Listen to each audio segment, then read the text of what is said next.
Sa edad na 25 o 30 pataas, marirealize mo na hindi lang sarili mong pangarap ang hinahabol mo. Nagsusumikap ka na maibigay sa mga mahal mo ang pinakamaayos at magandang buhay. Maiintindihan mo ang kasabihang hindi pinupulot ang pera. Magtatrabaho ka, magbabayad ng bahay at mga bayarin, tapos magtatrabaho ulit.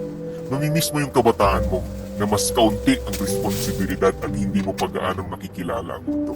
Magkakaroon ka ng mga gabi, bibilangin mo ang oras ng tulog mo.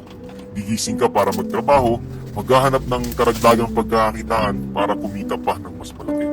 Ang totoo, ngayong ikaw ay tumatanda na, mas mabigat na ang pasan mong responsibilidad. Ganun talaga eh. Sabayan na lang natin ang agos ng buhay. 5 klase ng tao na sisira ng buhay mo. Number 1, user-friendly. Ang pagmamahal nila ay nakadepende sa pakinabang nila sa iyo.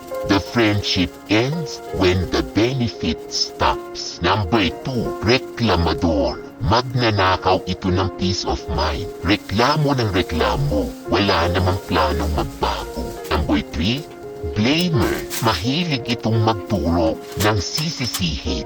Ipaparamdam niya sa iyo na ikaw ang guilty at laging mali. Number 4, competitor. Good sa kanila na makita kang nagsusumikap.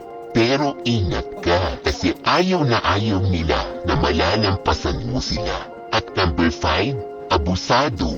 Sasamantalahin ito ang iyong kabutihan, pagtitiwala at katapatan hanggang walang matira. Huwag mong i-expect na magbabago pa sila.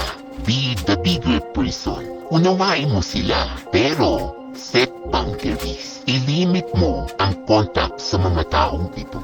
Alin dito sa 5 ang nakasama mo?